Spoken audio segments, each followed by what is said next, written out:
Hi, Misamis University JPians. This is Ray Ocampo, the Review Director of Team PRTC, CPA Review.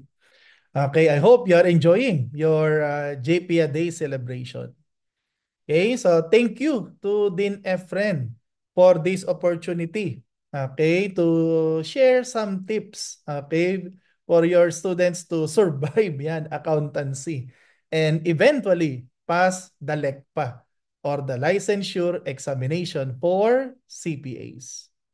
Okay, well, first, take note, okay, that the first step to become a CPA is to believe that you can.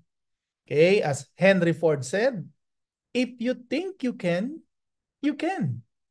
If you think you can, well, you're right. Okay, so believe you can and you can become a CPA. Okay, but take note, believing is not enough. Okay, it's just the first step. So to become a CPA, remember, CPA. Okay? At ano yung CPA na yan? Okay? C, consistency over intensity. Okay? So, study consistently. Not just if there are exams. Okay? So, next is P, progress over perfection. So it's okay to make mistakes. Okay? But you need to learn from them. So sabi ko nga the more mistakes, the more chances of learning. Okay? And then A. Okay? So action is the key. So you need to study. Okay? You cannot pass simply by manifesting. Okay? So you need to do your job. Okay? So you need to do your part. Okay? So again, remember CPA. Consistency, okay, over intensity. Okay, progress over perfection. And action is the key. Okay? But of course, don't forget to pray. Okay? So we need to ask divine intervention. Kasi kung hindi ibibigay sa atin yan, okay? So hindi natin marireceive yan. Okay? And actually, ang LECPA, okay, again, yung licensure examination for CPAs, parang COVID yan eh. Okay, so you need to be immune, okay, to pass. And actually, okay, yung mga nandyan pa sa first year, okay, level, so wala pa kayong immunity.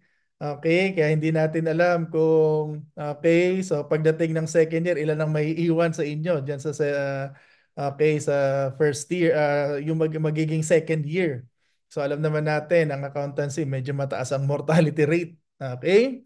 So, pero yung nandyan na sa second year level, so parang meron na kayong first dose ng vaccine. So, to some extent, meron na kayong immunity na survive ninyo. Okay, ang first year. So, yun namang nandyan na sa third year, okay, para bang meron na kayong second dose. Okay, yun namang nasa fourth year na, okay, meron ng first booster. Okay? At yung second booster ninyo, yan ang kukunin ninyo sa review. And I hope magkita-kita tayo, okay, sa Team PRTC for your second booster. Okay? After that, yun na. Immune ka na, kompleto na ang vaccine mo. Okay, ready ka na to take the LECPA or the licensure examination for CPAs. Okay? So, well guys, my challenge to you is to achieve the three hashtags. Okay? At ano yung three hashtags na yan? The first hashtag, BSA graduate. You indicate the year. So kung kailan mo expected to graduate. Okay? So graduate kang BSA. Yan.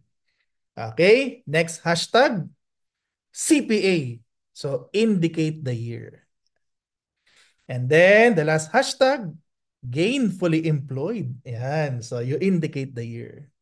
So that's my three hashtags challenge. Okay? So BSA graduate, indicate the year. CPA, indicate the year. and gainfully employed. Ayan. So, indicate the year. Okay? And finally, remember, the theme song of accounting is Love Me for What I Am. So, to survive in accounting, you need to love it. Kasi, pag mahal mo, pagtsatsagaan mo, kahit mahirap siya, intindihin. Okay, so with that, God bless us all and all the best in your events. Okay, thank you.